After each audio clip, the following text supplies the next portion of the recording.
Greetings, ladies and gentlemen of the internet. Welcome to In Retrospect, a MojoPlays podcast.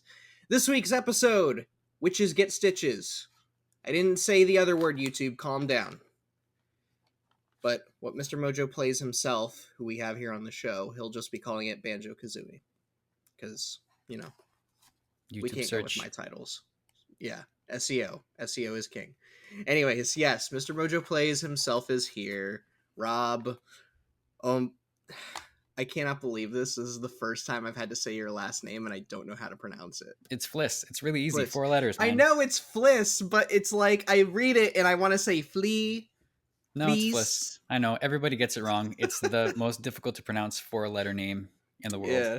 It's like I have 5. I look at it and there's like 5 pronunciations going on in my head. Mm-hmm. Where I'm like, I know I'm going to get this wrong, regardless of which one I choose. That's okay. You're not alone. Yeah.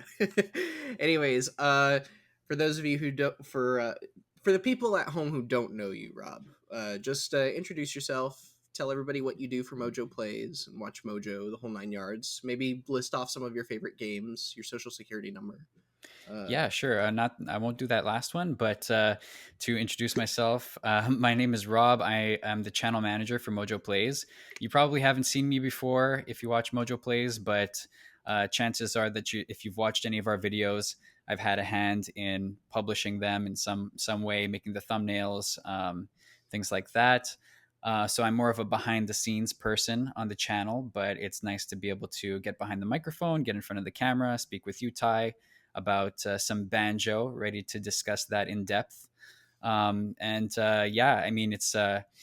N64 is one of my favorite consoles. It's what I grew up with. I loved banjo as a kid. I loved every Rare game essentially as a kid. I spent so much time playing Donkey Kong 64. Oh God.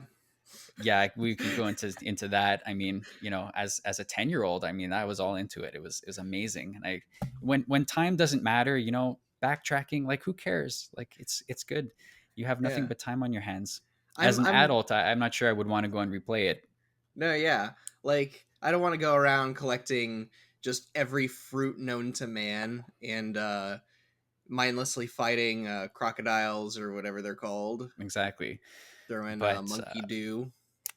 Jet Force Gemini, GoldenEye, and Perfect Dark. That was my jam when I was growing up. So I'm very excited to talk about a Rare game that I actually never owned, but have played a lot over the years. But I've never actually completed it until now. So it's going to be cool to kind of do a deep dive into it. Yeah, I'm really excited for us to be talking about this because it's funny. I consider myself to be one of the biggest banjo fans out there. Like I've played just about all of them. I've played Banjo-Tooie, Nuts and Bolts, Banjo Pilot. I even played Grunty's Revenge on GBA, which was that game was not it. But the original Banjo-Kazooie, I have never actually finished. I would always get halfway into the game and then for some reason just drop it entirely. Like it just never existed.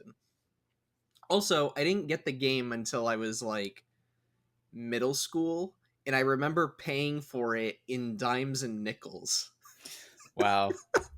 I saw it at this is probably going to take some Western folks back. I don't know if you had them up in Canada, but I remember going to a play and trade because I saw they had a copy of Banjo-Kazooie behind the glass, and they only asked for $10. Which wow. I was like, that is a steal. And I think part of it, though, was the cartridge was all marked up. So there were, like, markers and names scribbled on there and the whole 9 yards. I'm like, who trashed this thing? What a shame. This is beautiful. Like, but $10, you get to play the game. I mean, can't argue with that. Exactly. And I remember going home and started counting my dimes and nickels to see if they added up to $10. I managed to meet exactly the amount after tax. Destiny, man. It was meant to be. Yeah, my mom was really irritated with me. So, just because... About the dimes and nickels? About me, once again, spending my money the second I had it so that I could get a video game. But it's like, Ma, this is for my future. Look what I'm doing now. And look where you are now, exactly. Yeah. I'm talking with my boss, who could possibly fire me on the show right here, right now. if I say one wrong thing Don't talking talk about like video that. games. Anyways, before we dive into like the meat and bones of this game, Rob, just give me your general thoughts about Banjo-Kazooie. This is a real classic. Nintendo 64, released in 1998, developed by the famous and now sort of decrepit Rareware. Yeah, Not to disrespect them. I know they make Sea of Thieves, and Sea of Thieves I think is an amazing game. I love that game. Just it's not the same Rare still, you know. it isn't the But same. um, but just give me your general thoughts about the game, how you discovered it, playing it as a kid or adult. So, tell me your history with the game a little bit. Well, I went into this playthrough with kind of my nostalgia glasses on a little bit because I had so many memories playing it as a kid, and as I mentioned, I never owned the game, but I rented it so many times that I probably should have purchased it. It would have been more economical for me to do that. Not to mention all the times I played it at friends' houses. I had a lot of memories about certain specific points in the game, distinct levels that really stuck with me. And the music, I think, is the biggest thing that just hits the nostalgia. Like when you play some of those levels and you hear those tunes, it's really memorable. Actually, I played Banjo-Tooie through to completion, but I bought it like years after it came out at kind of like you at a retro game shop. I picked it up and played through that, but I had never finished the first game. So this is the first time I played it on Switch Online. And so most of the time I was using a handheld, or I was like my undocked Switch. I played it a little bit docked, but most of it was the handheld. Um, and I loved every minute of it. It was fantastic, especially to be playing it on a handheld device. Compared to being chained to the big CRT Yeah, having to television. mess with the AV cables and stuff. I Yeah. I still remember I had a giant CRT in my room, and of course I didn't get any cable through there, but I didn't want it. I, Hmm. I specifically told my mom and stepdad, don't even worry about it because all I'm going to use this TV for is to play the N64 or the GameCube, Yeah. and I would always have to like keep it on channel 3. But the thing is every time I turn on the TV, you were greeted with that static, that and it's like, oh man, I hope I didn't leave the volume up too high. Wake up the whole house. Wake up the whole house, or just my own my auditory problems Yeah. going Blow off. out your ears. Yeah, That's what you want. yeah, So yeah, general impressions about the game. Honestly, I think it holds up tremendously well. I really, really, truly think that. I had very few issues playing it, especially like on the Switch. Some of the buttons are different because of the odd N64 controller layout. You don't have the same camera controls with the C buttons. It's kind of like moved over to the analog stick, which was the most troubling part for me. Was kind of like switching the camera angles with the joystick instead of having dedicated buttons mm, for it. Um, and there was a bunch of times when I went into like first person view by accident because I was just that instead of pressing directly to the side, it was like a little bit up, so I went into first person. But those small gripes aside, like the actual game itself, it still looks beautiful for an N64 generation game. The music, like I said, I think that's like it's one of the greatest sounding games of all time. It's so catchy, like it's such joy. It's just joyful to play, and listen to those songs. yeah, definitely. um I discovered this, not to backtrack to the how we came across this amazing game. But like I remember in Blockbuster, uh when that magnificent store was still around. um my mom would always let me rent one video game, and back when they still had Nintendo 64 games, I remember my 5-year-old 6-year-old self looking on the shelf, and I recognized Banjo from Diddy Kong Racing, and I was like, oh, all of those characters have their own games. Obviously that is not the truth, Yeah. but you know you got to let the kids imagination run wild. Hmm.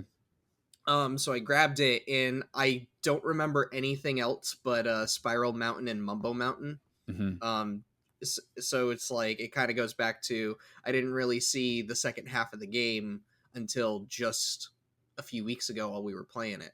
Yeah. And here's the interesting part though that I want to sort of transition to. Neither of us played the game on the actual hardware. I have several times before, like I know how to play it on N64, but I wanted to try it on something a bit newer. So I played the Xbox 360 version through my Series S, by the way. Hmm. And it's interesting to hear you say that it was a bit challenging to play the game on Switch because the controller layout, the button mapping isn't exactly the same. You kind of have to retrain your thumbs a little bit, right? Yeah. Whereas I'm playing it on Xbox and I'm playing it like any other 3D platformer today, where you have the left stick for movement, the right stick for camera control, and then your face buttons and so on and so forth. And it kind of translates from there. So I didn't really have that difficult of a time adjusting. Like, there were a couple of times where I would mistake the right trigger and the left trigger for certain things. I can't remember what the left trigger does, but I'm like sitting there mashing it and I'm like, why isn't Banjo crouching? That's not what I want to do. That's not the move that I want to do. Why are you jumping over the edge? What's going on here? Yeah. So, um but yeah, like I said, it's interesting that you say the Switch version is a little, it takes a little time to adjust. Yeah, it's not bad. I mean, it translates pretty well. It's mostly just the camera, and I think that's one of the issues with a lot of games from this time period. mm, Um, the camera wasn't modernized to the standards that we have today. Where on the N64, if you're playing it on the actual hardware with the controller, every time you press left or right on the C buttons, the camera shifts a little bit, right? yeah. It's so you have to like keep pressing if you want to like keep going in a certain Yeah, direction. it's like on a fixed integer. You can't just tap it and it goes boop, it goes boop, Yeah, you know. exactly. Yeah. So to have that same mechanic but on a joystick instead of the button is a little bit less intuitive. It's just not what we're used to in this day and age. We're spoiled with having such better movable cameras these days. But I think that's one thing that is kind of odd about 3D platformers at the time, because this was kind of like the peak of popularity for 3D platformers, right? Like Mhm. the early end of the 90s, early 2000s. I think that's when the technology was kind of just emerging, but that's when people were the most excited about it. So there was like a period of like maybe 10 years between when did the N64 come out? 96? Yeah, 1995, 1996, somewhere around there, because Super Mario 64 was a launch title for it, I believe. Right. So yeah, 1996 then. So there was a 10-year period where 3D platformers were like all the rage. That's like all. And I remember it as a kid being like, oh, 2D side scroller? Like, no, I want a 3D game. It was Mario 64. It was Ew, Banjo 2D Kazooie. side scroller. Who wants that garbage? Give me Well, the prettier graphics. and I mean, by today's standards, you can't argue that the graphics are prettier than, like, there's a lot of Super Nintendo games that have aged way better than N64 games. Oh, by a mile. By a mile. But at the time, it was just the nature of having the 3D world to explore that was so mind blowing. And as a kid, that's all I wanted. And it hasn't aged all that well in some respects, but I mean, that's what was exciting. It was having the 3D environment. Yeah. And as games got better, and the technology got better, it's a shame that the 3D platforming genre kind of faded like into not like relative obscurity. Like there's no more or very few AAA 3D platformers coming out these days. Right. Like basically the most recent one we got was at least in the AAA sense, it was Crash Bandicoot 4, but that was 3 years ago now, which holy, oh my god, I can't believe I just like I like threw myself into a black hole and went back in time or something just Mm-hmm. now. It feels like just last year I reviewed that game for Mojo Plays. Yeah, the Um time passes. yeah, But yeah, you are onto something, because I feel like there's something from 1995 to like 2000, 2001, where something about 3D platformers was so special that for some reason they can't really capture that magic anymore. And when they do, it's done well. Like, I think of a Hat in Time, right? Mm-hmm. I promise I'm not about to slander Hat in Time. Those of you in the comments, calm down. I loved Hat in Time. However, if I was to list out my favorite 3D platformers, or even my favorite platformers in general, it doesn't break my 10. And it's not because I have gripes with it, it's just there's something about it that doesn't feel right. Like, I feel like the like, feel free to rebuttal if you feel like I'm wrong, but I feel like with the advancement of graphics, the less charm some of these games hold.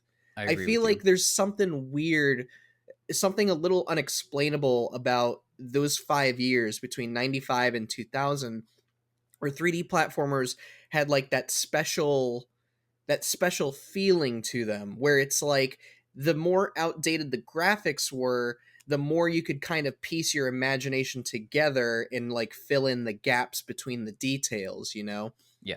um I think that's why Banjo-Kazooie, Super Mario 64, Spyro, Crash Bandicoot, I think that's why a lot of these IPs from back then, they still hold weight today, and why they're still talked about. Because it's like, as much as I love Banjo-Kazooie nuts and bolts, in terms of visuals, I don't like that style in particular, not because it's ugly, but because there's too much detail, you Yeah. know?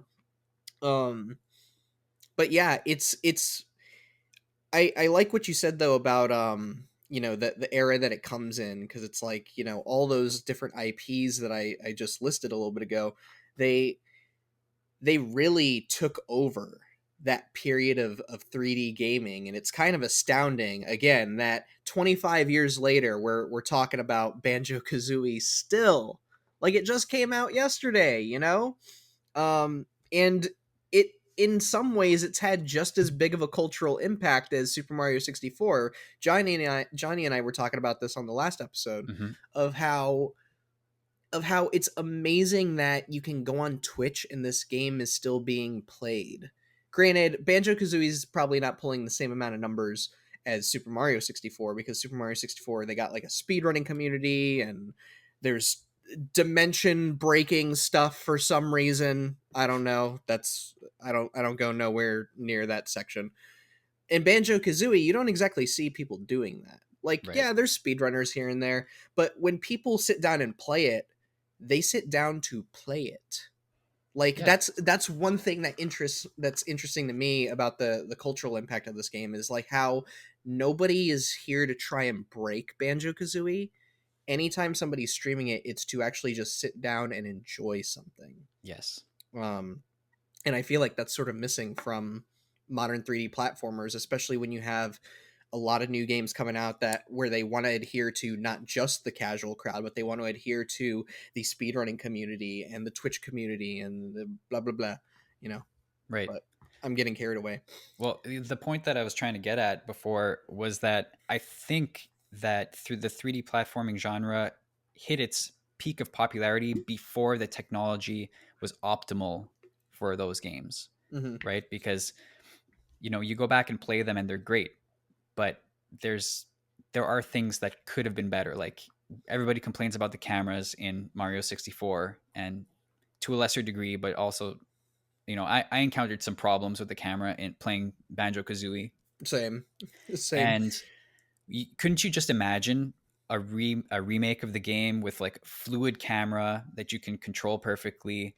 It like slight visual upgrades would help. The game looks fantastic as it is, but I mean, we've had remakes of Spyro and Crash with refreshed visuals, and the games are so enjoyable to play. Like they're a blast, and like I take the point that you made about the graphics being part of the charm of the originals, but you can update them to a certain degree to modernize them, and they don't lose a lot of charm. I find it fascinating to compare like Ukulele, for example, with Banjo Kazooie, because that's that's a great example of the point that you made. Nice graphics, great visuals, but it just doesn't have the same charm to it. I think they went too far in trying to make the worlds huge and like you could expand them, and they became gigantic, but they felt empty and barren. But in Banjo-Kazooie, it's much tighter. It doesn't feel empty, even though there isn't that much going on. Like, they're relatively simple levels. They're not huge. I don't know. It's there was a formula that they made back during that time period that just got lost at some point.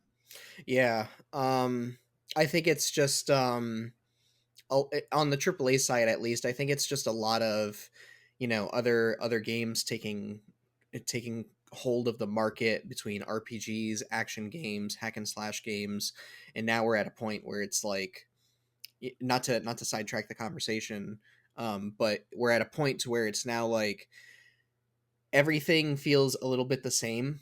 Hmm. Um, and with 3D platformers, it feels like some of that pressure is kind of unloaded onto them whenever somebody's announced a new 3D platformer, because it's like, well, we can't make something that looks ugly. We got to make something that looks, somewhat realistic. We got to have these massive worlds.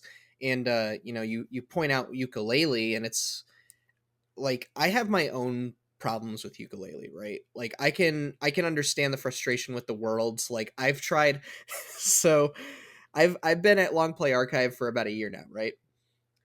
The owner has asked me a handful of times, so are you going to start Ukulele anytime soon? And I'm like, yeah, man, I'll start it right now. I'll get past Tribal Stack Tropics, and then I get Hmm. to the second world, the Frozen world, and I'm like, I'm going to take a break now. And I Yeah, just and won't go back. let me And be really clear. I like ukulele. right. I really do. I enjoy it. The problem is I want to like it more than I actually do. Yeah. You know what I mean? Yeah, I know exactly what you mean, because like I said, every time I jump in and I get to that second world, I'm like, man, another big one of these. It's like what you said with the level design of how they went so big. And I Yeah. feel like part of that was from the pressure of how games are made today. Whereas Banjo-Kazooie, many people still go back to it, whether it's on Xbox or Switch, or if somebody does have their N64 still working, they go back to it because the worlds are smaller. Like, I remember looking at my playtime, and they tell you how much time you spend in every world. Which is pretty And cool. yeah, I love that. I'm like, why don't we have that these days? Hmm. Like, that would be that, as a trophy hunter, that would be such a godsend for me. And Right. yet nobody seems to want to program tracking. Anyways, that's a conversation for another day. But I would look into how much time I'm spending in these worlds as I'm collecting the jiggies and trying to do everything on my own as much as possible, and I'm only spending like 30 minutes at a time. Hmm. Whereas Ukulele, I'm sitting there wandering around for an hour, and I'm like, I feel like I have made no progress.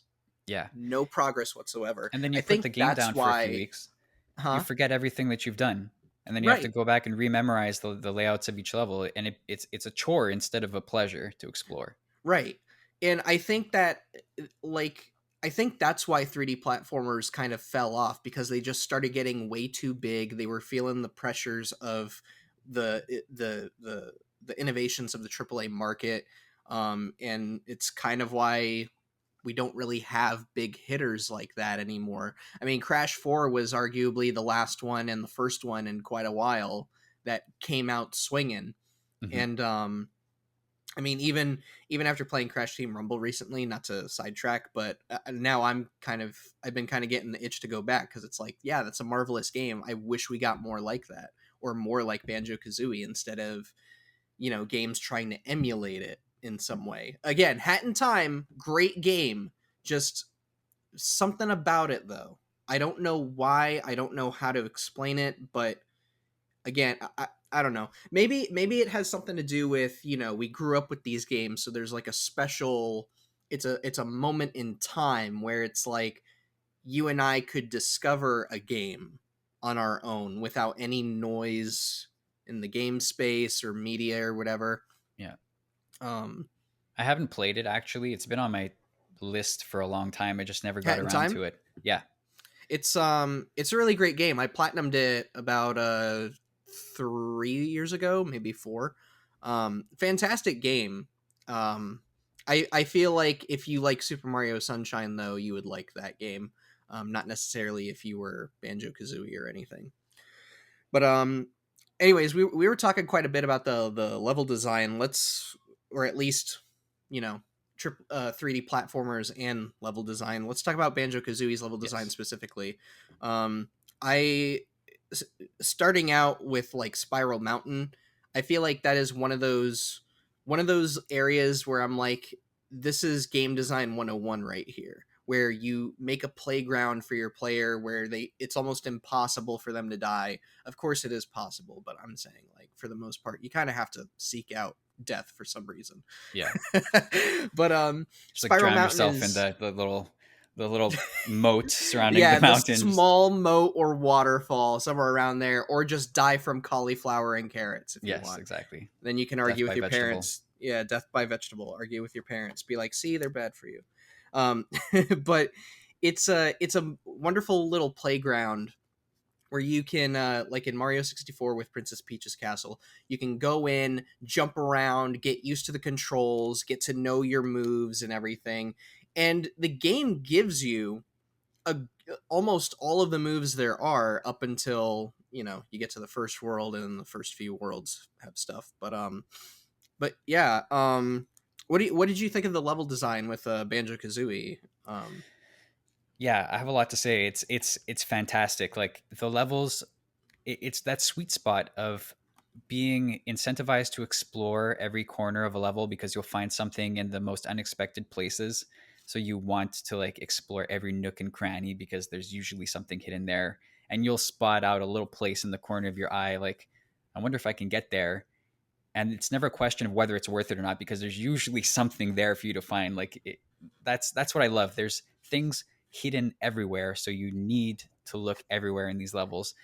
Um, Also, the number of like little side areas and caves that you can explore within each level, like that adds so much like fun and extra like nice elements to the game. Like, um, for example, like I guess the one that comes to mind mostly is the second last one is Rusty Bucket Bay. Um, I believe so. Yeah. so like there's the interior of the ship, which is like another level in itself that you kind of like you discover how to get in there, and then all of the or a lot of the windows around the ship are breakable, so there's all of these rooms inside, so it's like all these little hidden areas. Mad Monster Mansion too had like a lot of rooms inside that you could access from breaking windows and stuff like that. That's something that I love because it's not obvious, how to get there, but you'll discover one by accident, and then you'll be like, oh, I got to check all the rest of the windows and see what else I can find. So it's things like that I really appreciated about it. Yeah, the whole that's one of the things that I love too about this game is the what's that angle. Like I was after I finished the game, I was like mulling it over, right? And I couldn't help but think of Todd Howard when back when Skyrim was coming out, and he was describing like, we wanted to create this game and be like, so that you're wandering around and going, oh, what's that? What's that over there? Sorry, Todd, if I botched your voice, but I couldn't help myself. But I, I I had that feeling too when I was running around, especially in the later levels that I had never seen before, like Mad Monster Mansion, where I'm wandering around and I'm just like, just kind of seeing what's out there and stuff, and I turn a corner and I'm like, oh, okay. And you go wander around, see what's up, mess with a few things, and once you hear like the confirmation noise or something, that's when you're like, oh, there's a Jiggy here. Mm-hmm. Like it's such a fun sort of scavenger hunt. And that's what I love about I think Banjo-Kazooie is part of the reason why I love 3D platformers so much, and why I play so many games differently than most people. Like I'll be playing a first person shooter, and there could be no collectibles. I'm still going to be checking every little corner Yeah. just because Banjo-Kazooie and Super Mario 64 have like ingrained that into me. You've been Of like, conditioned. yes, I've been conditioned. If there is just a small little corner to explore, I'm gonna go there, even if somebody's screaming at me, "There's nothing there. Stop what you're doing. Why are you wasting everybody's time? No, don't go there." Like, Can't it's help it.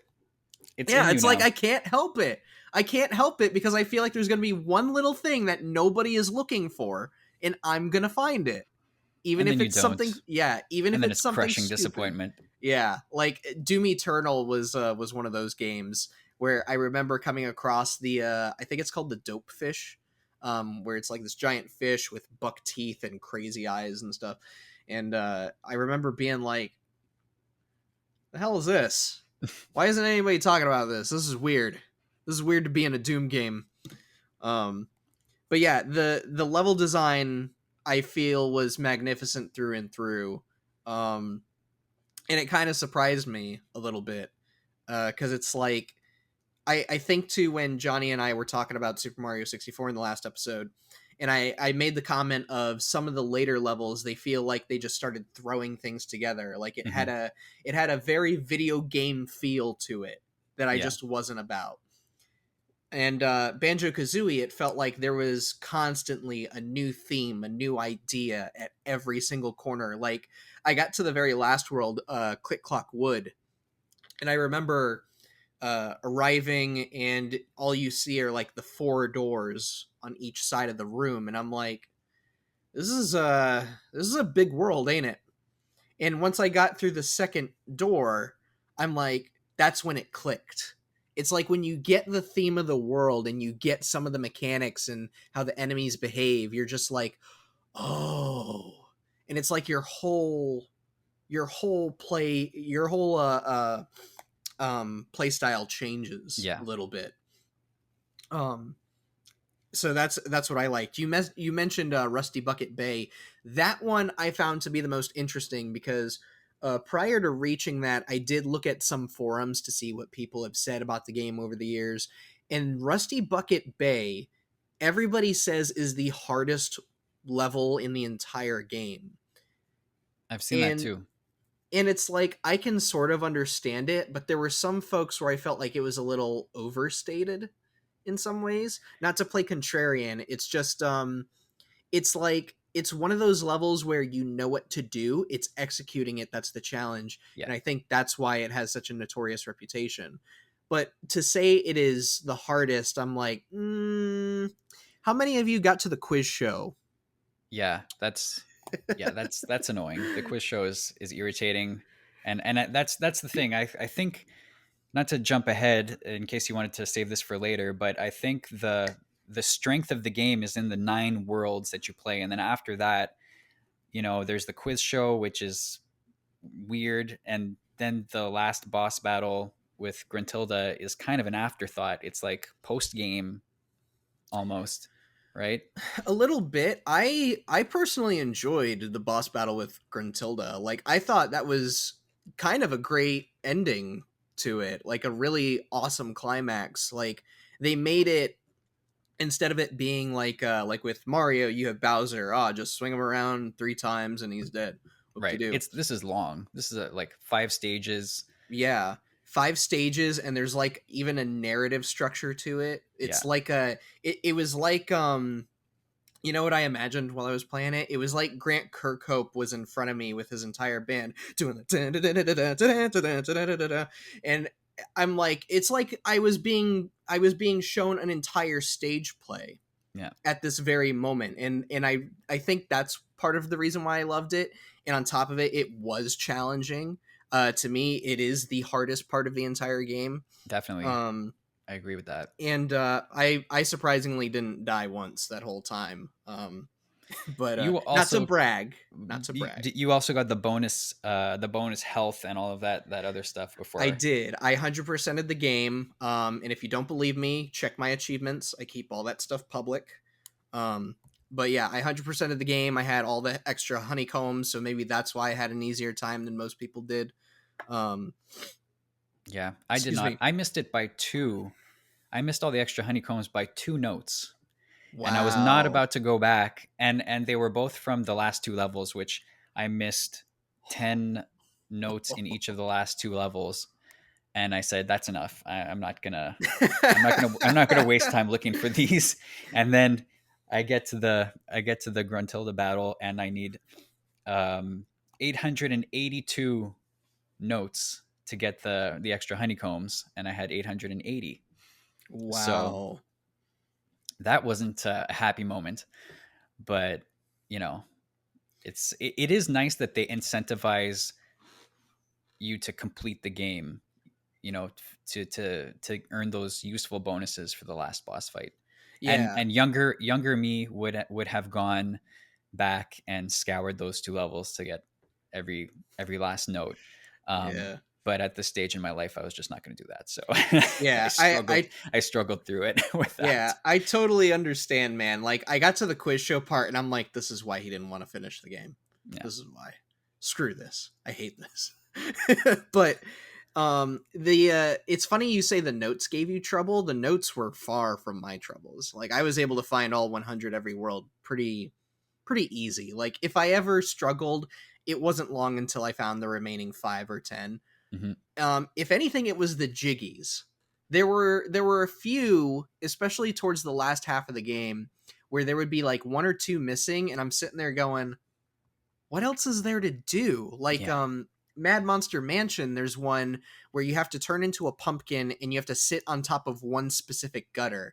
Now, in hindsight, it was super obvious because it's the only gutter on the house that is big enough to be like, "Hey, there's probably something in here." Right. But of course, you're wandering around in the world. It's not exactly the first thing you pay attention to. Wow, look at this gutter. It's so thick. It's like Just the right size for a it's pumpkin just to the fit right on. Yeah. size for a pumpkin. No, you're too busy looking at what's inside of the house. Where's Mumbo's hut at? Where's the well? And then going into the maze. The gutter is the last of your priorities.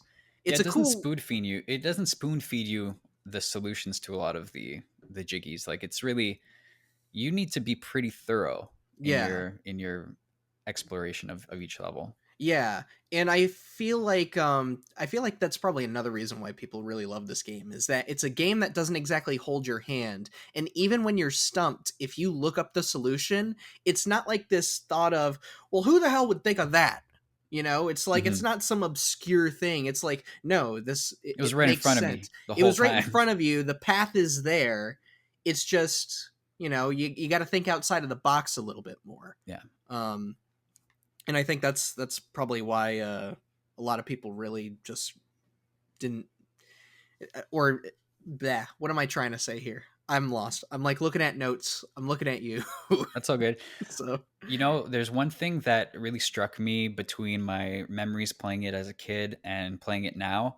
Something that I had a lot of difficulty with when I was younger playing it, and actually found it to be super easy, like on this playthrough, mhm, which was the flying parts. I hated those as kids. I don't know, maybe I just was like really bad at it. mhm. And I think I got stressed out also by the fact that you lose a feather every time you want to like boost a little bit to gain more altitude. But this time there's first of all there aren't that many sections where it's essential to fly and be super precise with it, and Mhm. the instances where you do have to, I really didn't have as much trouble as I expected. So that was Yeah. actually a pleasure. Like, those flying segments, I was kind of like, oh, I remember doing those and them being such a drag, but I actually really enjoyed it this time. Yeah, I kind of picked up on something about the flying that I'd never thought of in years. And this is either going to make me look like a total genius or a total idiot. Either way, I'm prepared. But I noticed that the way they have Banjo and Kazooie in form for the flying, Hmm.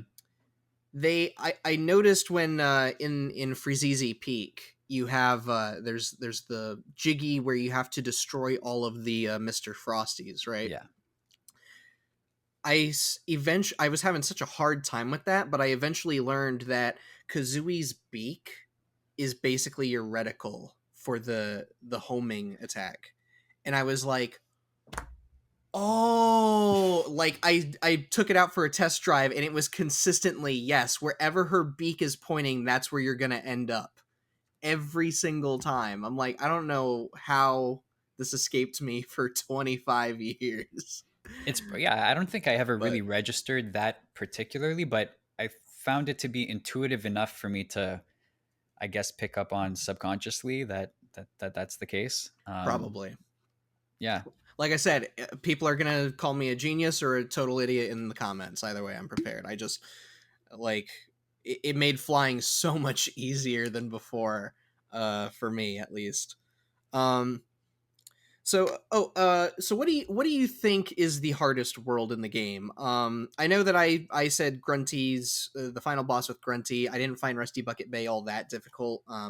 It's mainly an execution. If anything, I would argue maybe Click Clock Wood is probably the hardest because you are constantly high above the yeah. ground.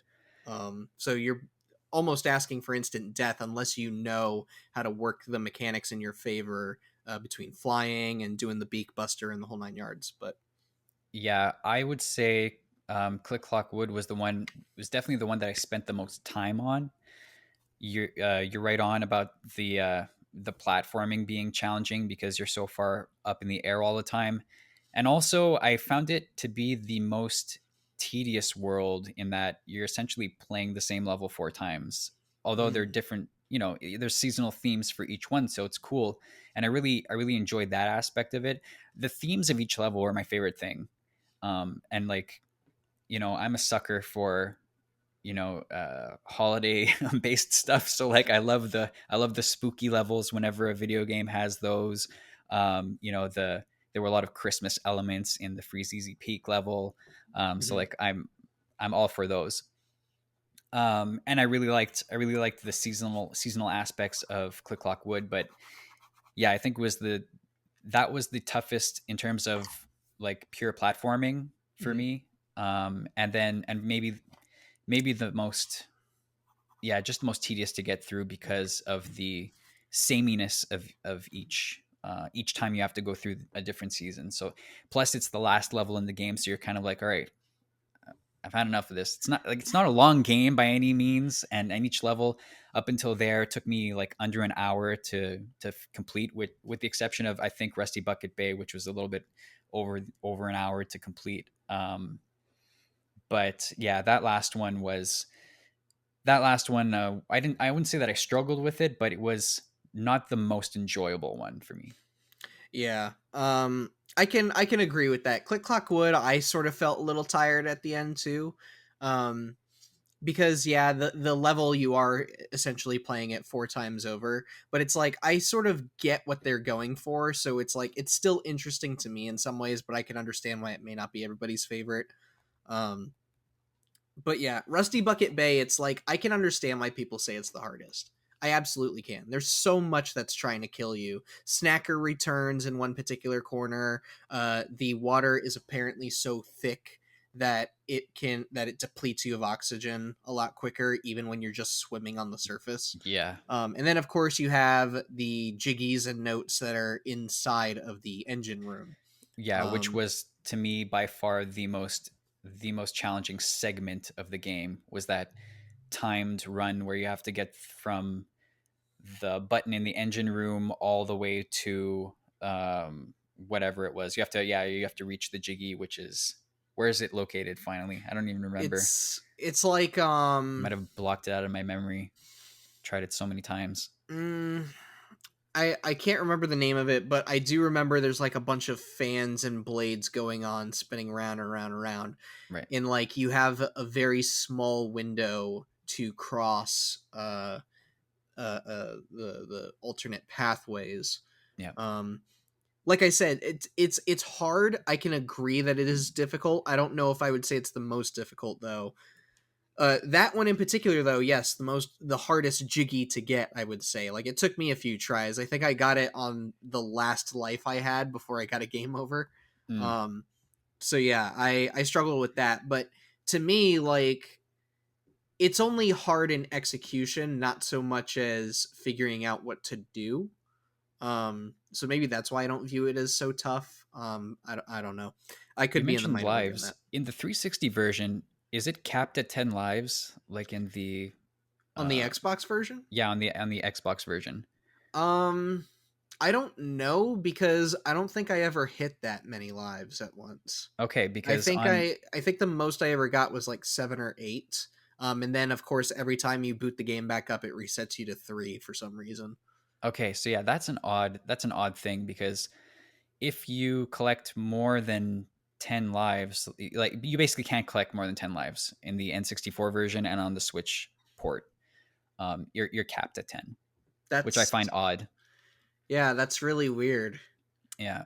Maybe it's because they knew that you would be starting out with 3 lives anytime you booted up the game, and they thought, oh, who's going to be sitting through this whole thing, and Yeah, and it was weird when for we me. put Well, them I at mean, 3. I never turned it off because I had just had suspended my Switch like in between, sessions. So like I never closed the game while I was playing it. So I never went back to 3 lives. I didn't even know it resets you to 3 lives if you restart the game. Yeah, I noticed it because whenever I would boot the game back up, I would just be like, why am I at 3? Last night I was at 8. That's weird. Yeah, I don't know. Um, Anyways, so we talked about the playing the game. We talked about the level design. Let's talk about the absolutely spectacular music of this game. As everybody knows, composed by Grant Kirkhope, the legend, the man, the myth himself. He has worked on a number of games since then, but this is probably his magnum opus, I would argue. Um, that isn't to undermine like the rest of his career. He consistently puts out great music. Like I don't know if you've heard the soundtrack to Kingdoms of Amalur, but he did a fantastic job. Where I was worried like, oh, it's gonna sound a little too Banjo-Kazooie ish, but it's like, no, the man can, like, the pieces he puts together are really really great. And Banjo-Kazooie specifically, like, everybody knows Mumbo's Mountain, the dun dun dun dun dun dun dun dun dun dun dun. Like, every single song in this game is, for lack of a better phrase, quotable. Hmm. Like, the second you play the tune, almost anybody who's played this game knows which part of the game you're talking about. Um, and you touched upon like the music, how just joyous it is. Um, Yeah, it's what would fantastic. yeah, what would you say about the soundtrack in general, and what would you say is your favorite music piece in the game? Oh my gosh. To name a favorite would be really tough. I don't have a favorite, to be honest with you. I mean, I love them all. And just want to Well, add that's an that easy cop out answer. yeah, it is a cop out, and I apologize for that. Um, the he actually released a remastered version of the soundtrack on Spotify I've for been the entire meaning to game, listen to that. which is I've been super meaning to. cool. I don't know And why I haven't yet, but yeah, it's the music is just part of the DNA of the game, and I mean, it's I don't know, it elevates the whole experience to another level. I don't know what else to say. Like you have to experience it in order to really understand because it's tough to describe the qualities of the music that make it so enjoyable, but it's got this quirkiness to it. Even the like dreary levels have this kind of like bouncy, vibe to them, which makes them, yeah, they're like you can tell that they're gloomy, and depressing levels, but there's still something fun about them too. hmm yeah, like even when you're exploring Gruntilda's lair, and it's got like this dark theme to it, there's still a bop of like do do do do do do do do do do do do do, and you can't help but like sort of dance along to it a bit. Yeah, And it's like, I should be terrified as a kid. Why am I I know. enjoying I this? think it's the instrument choices too. It's the liberal use of like xylophones and stuff like that throughout, Yeah, which give it that kind of like quirkiness, which I yeah. love. You got xylophones mixed with banjos, mixed with trumpets and Yeah. tubas and stuff. It's like it's it's almost like a cartoony big band in a way. Yes. And I think that's what I love about it personally. Like, oh my goodness, it's I'm with you though. Oh, he calls him a cop out, and now he's copping out. What kind of hypocrisy is that? I I just it's Okay, so hard to choose a favorite. You know? okay, then all right, I will not cop out. No, My no. If favorite I'm one has to copping be. out, you can cop out too. No, Like I'm it. uncopping. I'm uncopping. Treasure Trove Cove is with the do do do do do do do do do do do do do do do. You know what? That's a Yeah, good pick right there. that's the one that I remember the clearest from my childhood, and yeah, that's the one that stuck with me like throughout all the years. And every time I go back to that one, it's like yes, the nostalgia is strong. Yeah. You I think mine would probably be Mumbo's Mountain. Um it's the very first level of the game, not counting Spiral Mountain, which is iconic in its own way. But Mumbo's Mountain I've heard so many times, and like every once in a while for some reason I just have that tune specifically stuck in my head. It's got like this sort of bumbling demeanor to it of the Hmm.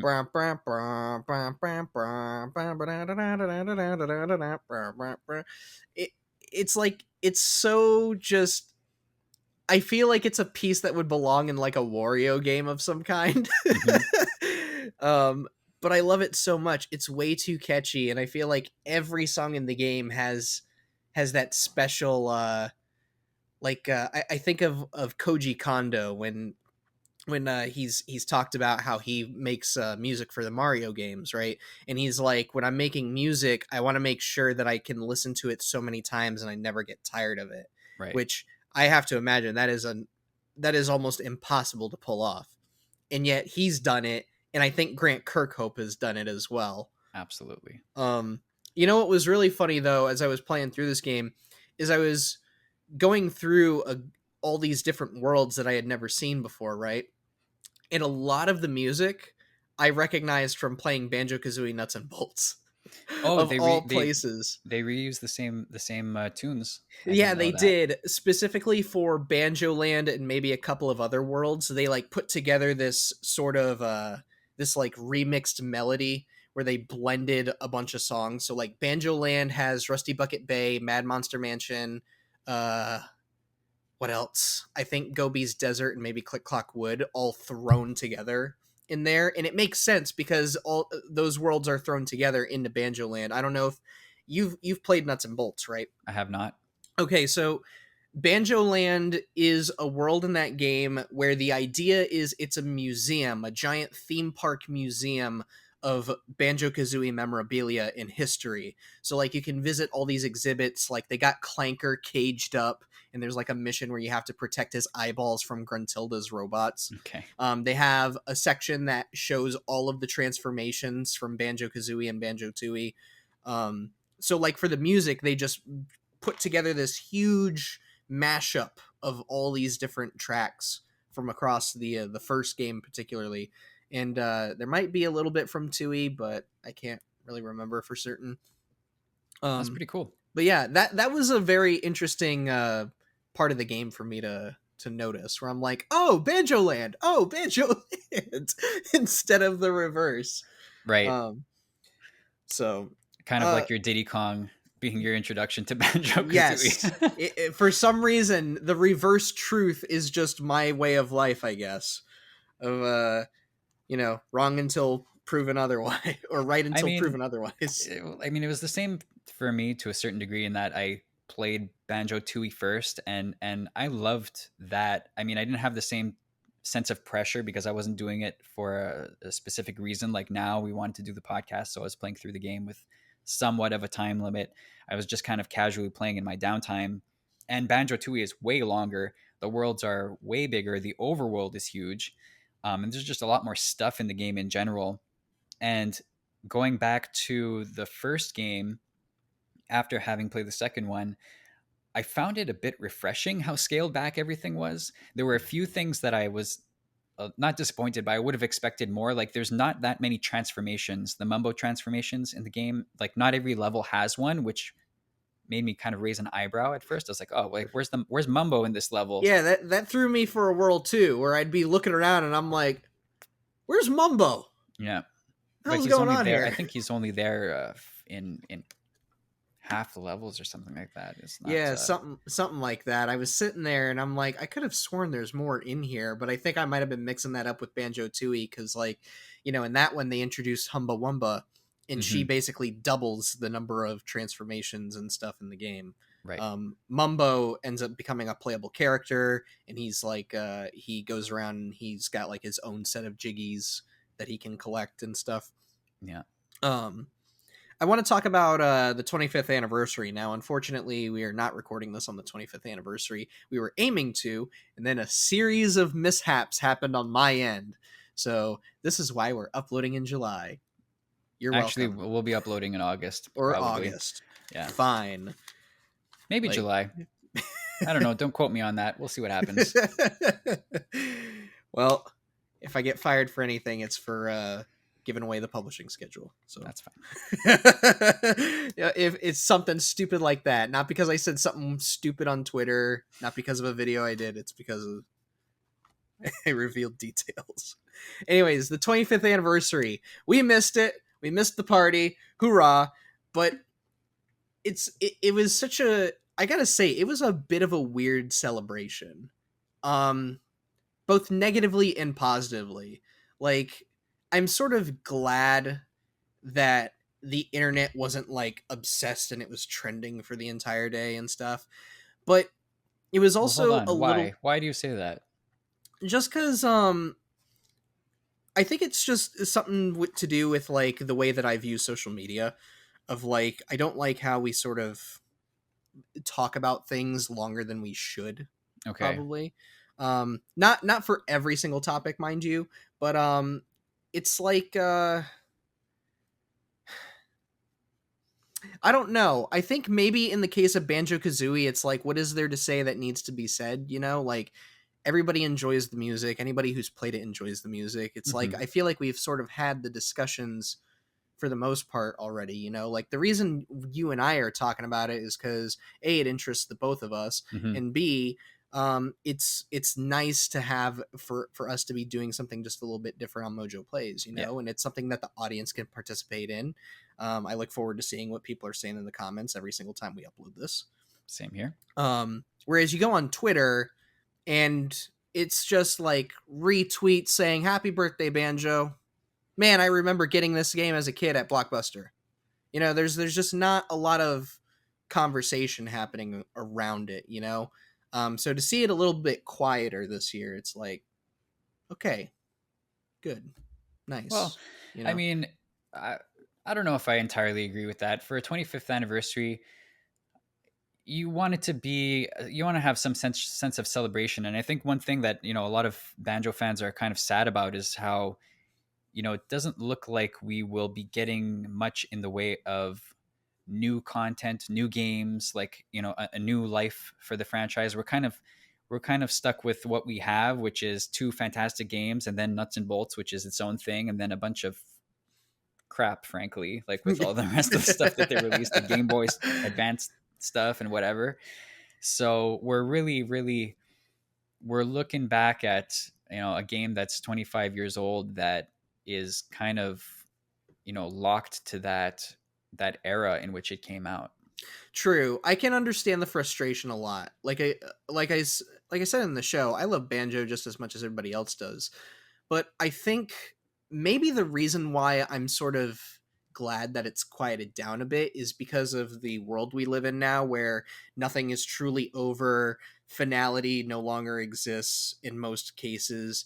So it's like to look back and be like, yeah, I got to enjoy a very specific period of games that future generations just won't get to, and it's not for me to be like, man, look at me, I'm so special, look at this exclusive thing I got to do because I was born at the right place at the right time. It's not like that. It's more of just like, if like I'd be so down if we got one more Banjo game, even if it's a remake of the first game, because it's like I'm just as curious as anybody else is to be like, what does a new Banjo game look like in Mm-hmm. 2023, 2024? What does it look like on the Series XS? What does it look like on Switch even? Like, if Microsoft was to come out tomorrow and be like, we're bringing back Banjo, I'd be over the moon just as everybody else. But I've also come to terms knowing that it we may never see Banjo again, you know? And I know that there's the saying never say never. And that's true. Not everything is truly dead, but we also don't need to milk every single thing into total, I don't want to say garbage, but it's like I look at what Disney's done with Marvel and Star Wars, not to get into that conversation, but it's that. And of course, we have God of War with its pantheon of stuff. So now that's never going to end. It's Yeah. like, it's kind of nice knowing that even though the ending to Nuts and Bolts and Banjo-Tooie, they weren't exactly definitive, they didn't really close out the story. I'm kind of like, do we really need more though? You know, like I would I see what you're love getting for at. it. Yeah, like I would love for it to be it's just these three games. You can still play them on modern hardware too, specifically the Xbox. And then the first game is on Switch. And it's like you have three amazingly focused games. And you can play Kazooie or Tooie and ignore Nuts and Bolts if you so desire. I wouldn't personally, but it's nice knowing that there are three very, very solid, very excellent games that you can play instead of here's 12 games, but ignore 8 out of the 12 because they're just mediocre or they're bad, you know? Well, Um, yeah, you bring up an interesting point because how many games that come out these days are sequels or remakes, right? This makes up a huge bulk, and it's the same with movies too. Like nobody wants to take a risk and make and release something new with like a really big budget. right. It's all the indie stuff that's where the new ideas come from for the most part. All of the big budget games are, they're very calculated. It Mhm. needs to be based on an existing IP or a remake of an old classic. And yeah, I think I kind of agree with you that, I'd be happy to just relive these experiences as they are, and, treat them as the classics that they are. And we don't need to, drudge things up and try to put a fresh coat of paint on something because that's what everybody's doing. We should just be able to celebrate the games for what they are. Right. That's one of the reasons why I'm such a big advocate for preservation, not just in games, but books, movies, art in general. Like I view video games as a work of art, and Banjo Kazooie is no different. I feel like so long as we keep figuring out how to get these games on the next piece of new hardware, Hmm. there's no reason for us to be like we're making a new Banjo game. There's no reason. So long as it's commercially available, you know. But I sort of understand, you know, companies they want to take a bigger gamble on the bigger IPs because it's a safer gamble. Yeah. Whereas like I want to bring up this interview a little bit from Video Games Chronicle. They talked with Grant Kirkhope, Chris Sutherland, and why can't I remember the other guy's name? I gotta look this up because I'm gonna look like a fool if if I don't. Who was it? Who was it? Who was it? Oh, You can do it. Use those it's research skills, Ty. I'm using them. I'm using them. Uh, I'm not seeing the other name. What the hell, VGC? Okay. But basically they sat down. Oh, that was last year's article. Whoops. Hang on. I got it. I got it. I promise I got it. Oh, I don't see the third name. Where is it? Ah, we Okay. apologize, I third guy. apologize. I'm so sorry. I should have come in better prepared. That's okay. Oh, Steve Males. That's right. I could have sworn it was one of the males. But yeah, Steve Males was the third one that they were talking with. But Kirkhope and all three of them in general, they were all saying like they don't see the audience for a new Banjo Kazooie. Like they don't think the audience is there anymore, and it's like I can sort of see what they're getting at, but a lot of people, and I have to agree with the public on this. A lot of people have pointed out when Banjo and Kazooie were announced for Smash Brothers that I would say was probably the biggest freak out on the internet next to Sora from Kingdom Hearts getting into Yeah. Smash. Um, so it's like, I feel like the market is there for a new Banjo game. It's just, the problem is, A, the new Rareware, they don't want to work on it. And B, I think this was something that Kirkhope brought up particularly. He says, um, where is it? He said, basically one of them was saying that in order to make a new Banjo game, you would need to assemble a team that understands what made Banjo-Kazooie so special. And part of that is not just the music, not just the level design, but also the humor as well. Like, it's obviously a British style of humor. And Yeah. it's very, very witty, very clever, very dry, sarcastic. And that's one of the reasons why I love the game personally. Like, some of the insults Kazooie throws, they are savage. They are They very are. savage. For a kids game especially. Yeah, but it's like, I feel like somebody, even within Microsoft's own team of developers, somebody within their team understands Banjo in some capacity. Like, I think of Double Fine. Double Fine could easily, I think, do a Banjo Kazooie game. Um, and yeah, I definitely wouldn't give it to the new Rare team. Nothing against them, but they are clearly in a different era to where they're not doing 3D platformers. They want to do live service stuff. They want to do adventure games. Mm-hmm. So that's totally fine. But yeah, like, I would try and see if Double Fine could do something like it, like a new Banjo game or a remake even. Or I would try and find like an indie developer who's really clamoring for the opportunity. Like, I would probably maybe try and get Yacht Club Games or maybe Gears for Breakfast. I'm sure they would love to do that kind of work. Gears for Breakfast, by the way, they're the developers of A Hat in Time, so they're one of the reasons why I named them specifically. They do great work, I think. With the character animation of Hat in Time and the level design, I think they could really pull off a Banjo Kazooie game. So yeah, I don't know how you feel about it. But I found that whole interview to be interesting, and that's why I said the 25th anniversary is a little bit weird, both positively and negatively. Yeah, I mean, yeah, I have mixed feelings about it for sure. I do appreciate that people are still trying to, you know, to make the genre and that style of game live on. And I'll go back to ukulele as like a very obvious example of a spiritual successor type game Mm-hmm. that achieved, like they hit the mark in a lot of ways and they fell short in some other ways. And yeah, not to like repeat myself about ukulele, but the huge levels, um trying to be very ambitious but like not adding enough quality of life improvements. Like we really should have, for having levels that size, why no map? You know what I mean? Like Mm-hmm. that would have helped tremendously to make the game more digestible and easier to play and everything.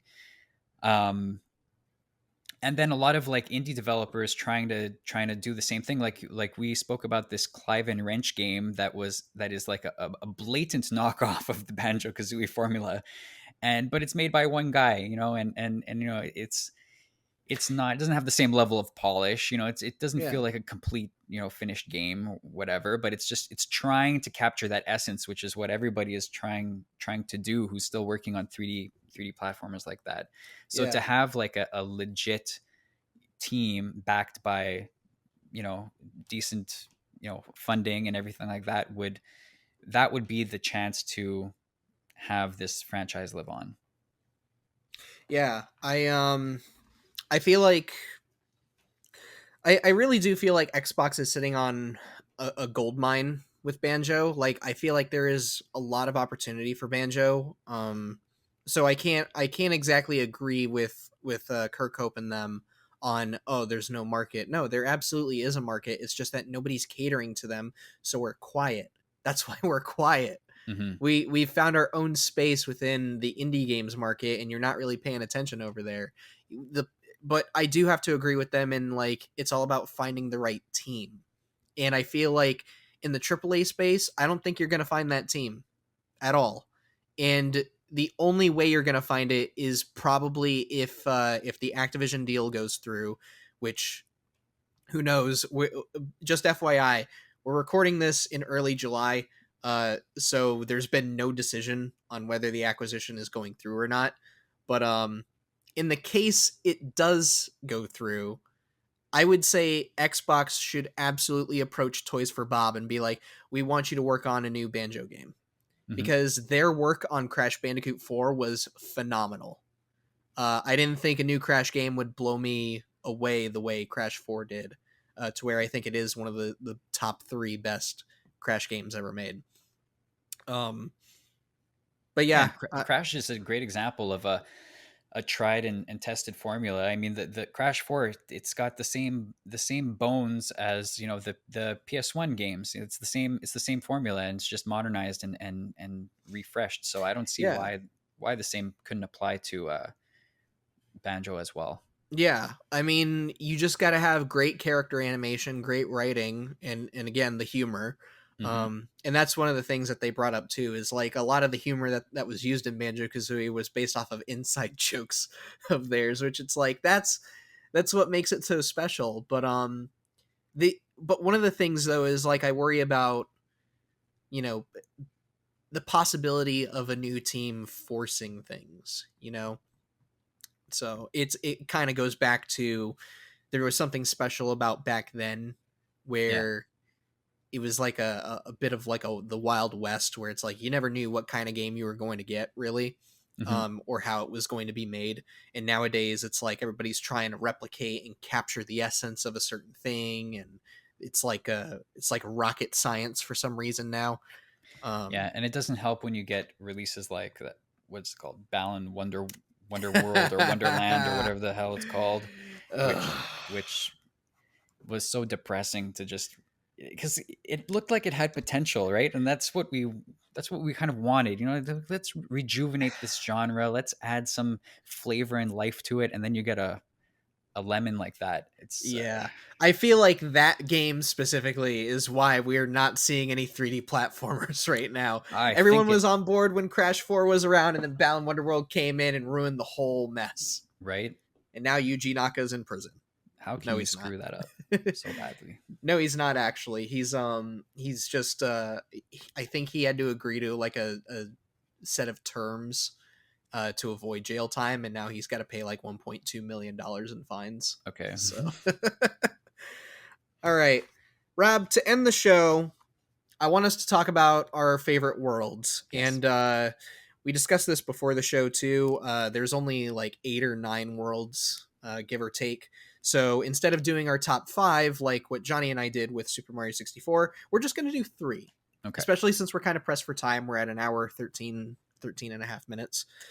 So go ahead and we'll just ping pong it back and forth. You do Sure. 3, I do 3. You do 2, I do 2. So yeah, go ahead and give me your number 3 most favorite. It's tough. It's a tough choice, but my third favorite is Freeze Easy Peak. As I mentioned before, I'm a sucker for holiday themed levels, so I love the Christmas trees and the Christmas lights and the little cozy log cabins and the piles of gifts and the big snowman in the middle and the everything in that level is just nice and fun and cozy, and I like it. Yeah, that's a pretty good one. I wish I could have a better appreciation for that world, but some of the jiggies in there kind of ruined it for me. Trying to kill all of the Mr. Frosties was a huge pain, even Mm. after figuring out, oh, Kazooie's beak tells you where it's going to hit. Um, and then the race against the polar bear. What's his name? Oh, Yeah, I don't I know his name because he's in Nuts and Bolts. Why isn't it clicking with me? But speaking of the polar bear, an interesting thing that, if I'm not mistaken, is the only level that requires you to backtrack after with a new ability in order to get every jiggy, right? When you get the Mm. running shoes and then you race the polar bear again. Yeah, because every world kind of like teaches you the move you need for that world in future worlds. So there's Yes. not really much backtracking except for I think, there. yeah, that's the only instance of backtracking, I think, in the game. Hmm, that didn't really hit me, but Yeah. good observation. My number 3 is Mumbo's Mountain. I like how simple it is. I like that it is just the it's just this giant hill. It's not actually a mountain per se, Hmm. but and then of course I like the music. I could go on and on about that, but just I've relived that world so many times, and I feel like that's why I've kind of been stuck in the first half of Banjo-Kazooie for so long, because it's like I want to keep going back to that small little area. You have the weird sort of stone arches up at the top. You got the first encounter with Mumbo. It's like your first everything there. Yeah. And then of course the Conga is one of my one of my favorite characters in the game. He's just this big brute sitting on top of a tree, and he he's easily defeated by just a few eggs. Right. It's it's funny how it's like he's just this dumb Goliath kind of creature. Um, and then of course I love running around using the Talon Trot in that world. And when I was a kid, I would use that as an excuse to try and jump off the highest point while still using Kazooie. And I found it so interesting how you just don't take fall damage as Kazooie. Yeah, that's true. I Yeah, never noticed that. yeah. So I would always just try and break the game that way. I'm like, let me Interesting. see if this height kills me. What about this one? I don't. There was something sadistic about me as a Oh, kid, I and guess. she's got such thin legs too. You'd think that she'd take fall damage Yeah, way easier. break some. You can't use Kazooie for the rest of the Those game. little What? bird legs. Yeah. Maybe they didn't want PETA on their butts, but Maybe. All right. Give me your number two now. What's your second most favorite? My number two is Treasure Trove Cove. All I right. think I mentioned it before. That's the one that holds the dearest memories from my childhood playing through that level. It also intimidated me back in the day with the flying. That was the first appearance of the launch pad, I think, for flying in the game. Yeah. And just the music and the vibe, the kind of like island theme of the music was just incredible and stuck with me for years. I love the characters. I love the hippo on the ship who's crying about his lost treasure, and you have to go find it for him. A lot of cool nooks and crannies. The crab that you have to like defeat to get inside his shell for another jiggy. There's just a lot to Poke love his about that eyes level. out. Yeah, exactly. Let the blood rush out. Yeah, yeah, and Um. Go ahead. Keep going. oh, I think that's also the level where you can input cheat codes for the game, right? Like when you go to the pad and press in different letters to access cheats. Yeah. The So sand that's a pretty castle. cool, yeah, that's a pretty cool element of it as well. Yeah, that level's pretty cool. I like the lighthouse sitting on the top. It felt like a more evolved Mumbo Mountain in a way. I know I keep harkening back to Mumbo Mountain, but yeah, like I thought the level structure was really cool, and of course you have a Snacker, the shark, who makes the water terrifying. He's the worst. Yeah, I love him personally. I feel like he should have been put into just about every level that had water in it, but that's just me being a bit masochistic. Um, but and yeah, the hippo, I forget his name. He's also in Nuts and Bolts, is his name but Blubber or something like that, I or think it's something? Captain Blubber. Captain Yeah, Blubber. Yeah. yeah. I love how he speaks in belches. Yes. Oh, and that's Oh, another thing that we didn't talk about is the the voices gibberish and the language. Yeah. gibberish voices in the game. Oh, I think that's a love it or hate it type of thing. You're either enamored with it and you find it hilarious, or you're like, what the hell is this annoying noise? Yeah, yeah, apparently that's a lot easier to code than people think. Like when they were making Ukulele, the Banjo-Kazooie vets, they were like, "Oh yeah, like it's not as complicated as most people probably think it is." Um, but I uh, guess. but yeah, But the whatever the reason, it's become synonymous with the game, and it's just a unique thing that only Banjo does. yeah, especially with I can never get Gruntilda's voices out. By the way, being voiced by Chris Seaver, the voice of Conker. And it's funny because I could hear a little bit of Conker in like her screeches and stuff. I'm like, oh yeah, that's the noise Conker makes when he gets hurt. Oh man. But yeah, the gibberish language is pretty great. Getting back to our top 3 though, I'm glad we touched upon it real quick. Hmm. I don't know why I didn't have that in my notes. My number 2, and I'm sure that this is probably me cheating a little bit, but I got to go with Gruntilda's Lair. Gruntilda's Lair I find so fascinating in terms of how to structure a hub world for the Hmm. player. And it's funny because as a kid, I would easily get lost in Gruntilda's Lair. I'd be going through in and out of doors and being like, wait, this isn't the way. Which way do I need to go? Until this playthrough, I figured out there is a way to tell where you're going. And it's that to get to the next set of worlds, the path you need to go to always has a staircase leading up Right. to the next floor. And I'm like, well, dang, how did that never click with me? And I felt like such an idiot. But all of a sudden, the whole structure made a lot more sense than it did before. Um, and also, just the way the music is like this creepy sort of doon doon doon doon doon doon doon. Like I love that. It's like a you don't know what's around the corner there. It adds to the mystery of Gruntilda's lair. You don't know what you're gonna find.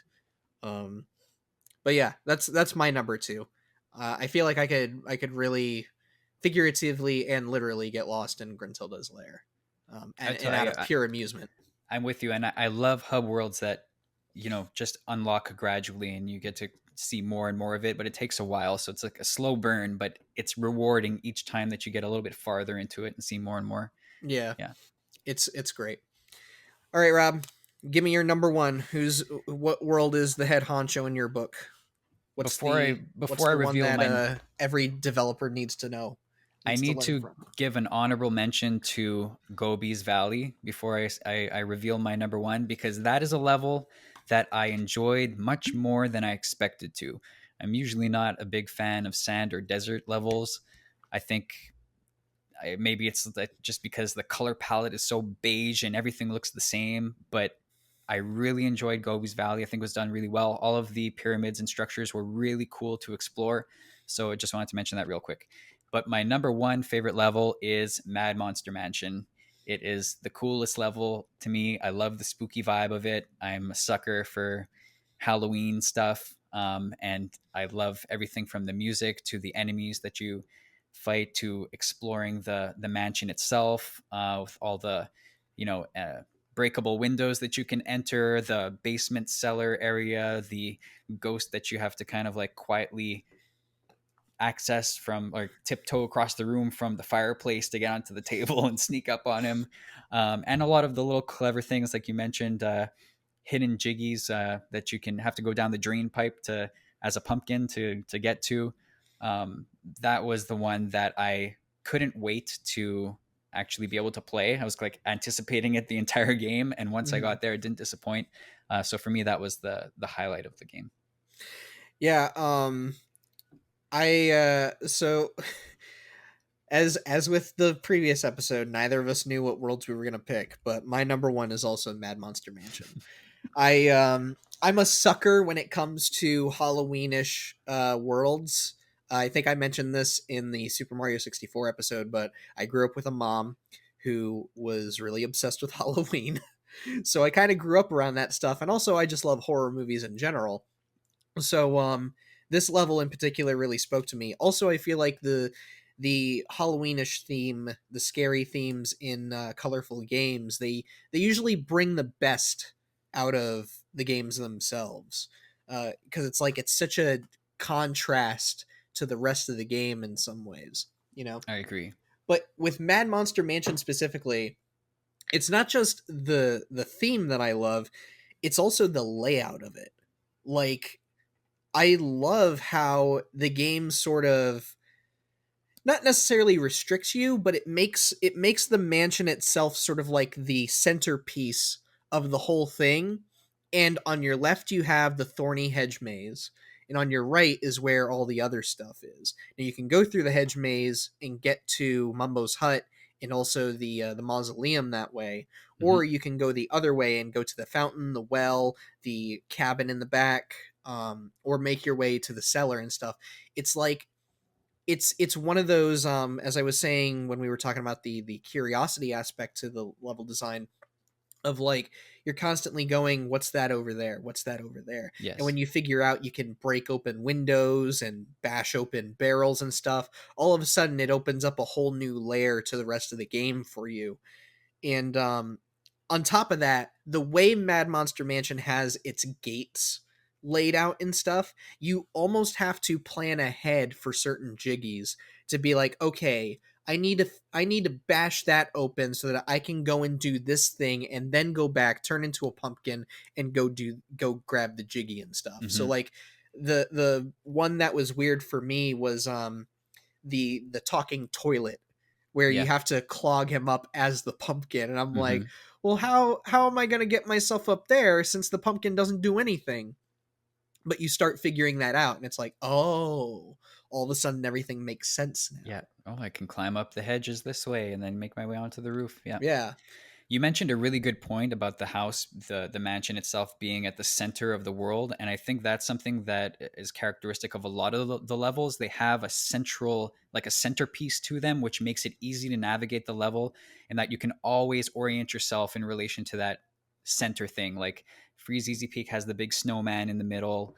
Um, what else? Like there's Mumbo's Rusty Bucket, Mountain, you Mumbo's have Mountain. the bull just a little bit ahead of you, and you're like on top of a very small hill, Yeah, and the mountain is literally directly to your right. yeah, um Rusty Bucket Bay. There's the huge ship in the middle with all of the platforms around it. mhm. Even Clanker's cavern. Clanker It's kind of himself. Clanker himself is at the center, so like you can always orient yourself. It's one that's probably one of the smaller levels.